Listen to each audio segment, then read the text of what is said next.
Hey there, I just got back from going to, went yard selling and pick up some stuff. And we actually only went to one yard sale because the one that we went to was really, really good. So I grabbed a few things, and the first thing I got was the Fountain Society, which is by Wes Craven. I actually did not know Wes Craven did any fiction novels, but this is the one that I think this is the only one he's done, but the only one I know of anyway. Uh, Kind of a suspense medical thriller about the fountain youth basically finding immortality. So I'm looking forward to this. I'm kind of wondering why he hasn't made this into a film yet. Hopefully, if it's a good book, hopefully this will become a film eventually. I also got some DVDs, some cool stuff that I did not have. I finally have the Soska Sisters' American Mary.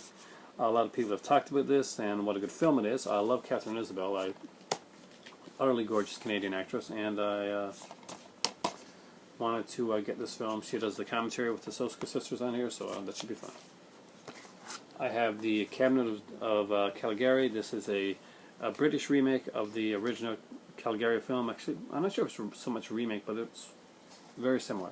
Dan O'Harley plays Calgary in this, and you know him from Halloween 3, where he played the evil Irish alien whatever guy from the film. He was a warlock. Was it a warlock? Yeah, he was a warlock. Well, Irish warlock, yeah. And this one was brand new. I just took the wrapping off this one, actually. Tales from the Hood, which is really, really cool to have. I love this film. Actually, great cast. Very fun film. And it's been years since I've seen this one. I remember watching, I think VHS was the last time I watched Tales from the Hood. But I love anthology horror, and this is a good one.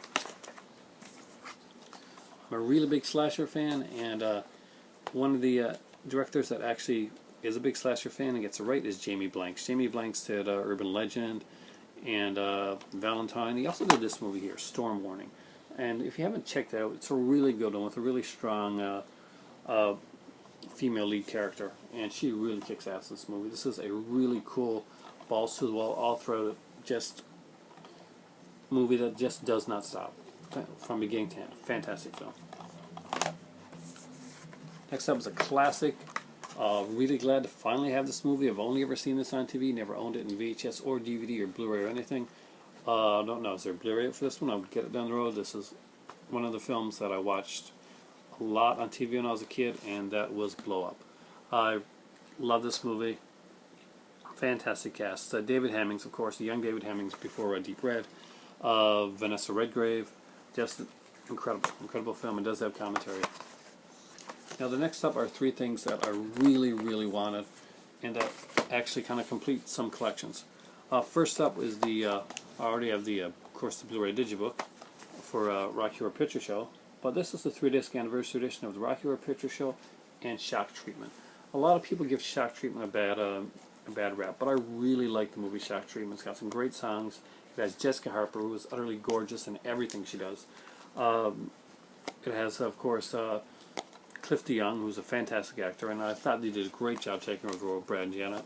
And what's even cooler is that when you see something like this, you know that the 2 discs are going to be for Rocky Horror Picture Show, and you think there's going to be no features or anything for the other one, because, you know, it didn't get much love.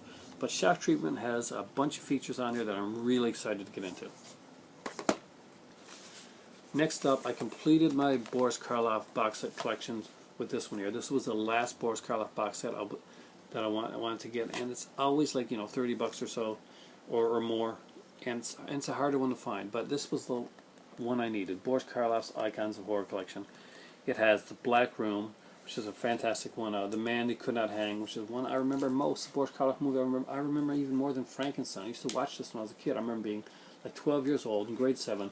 Watch one of those Saturday horror host shows, and The Man They Could Not Hang was on there, and it just stuck with me. Before I Hang, another hanging movie, and The Boogeyman Will Get You, which is kind of like a comedy one with Boris Karloff, Peter Lorre. It's very cool stuff. And I also completed my Fox Horror Classics collection. There only 2 came out. I did have the second volume, but I didn't have the first one. And it has The Lodger, the remake with Lard Krager. It has Hanover Street, which again, Hanover Square. I'm going to get that right one of these days. Hangover Square, which also has Lard Krager, by the way, starring in it, and it has The Undying Monster, which does not star Lard Krager. The cool thing about these is I'll just open up one to show you, is that they have actual postcards. from the film in there. Cinema Classics does this a lot. So just some really cool stuff. Some great additions to my collection. Some stuff that I really, really needed. Cannot wait to watch some of this. Some of this here I can actually watch with everybody that's in this room right now. My better half, my son and my daughter, and other stuff like American Mary. It's going to be a me and Matthew affair because we're the only ones going to watch something that's gory. But thanks for watching, guys. And for me right now, I haven't had anything to eat yet this morning, so it's time for breakfast, dinner. I guess that's lunch, brunch, right? Brunch. And it's also time for tea.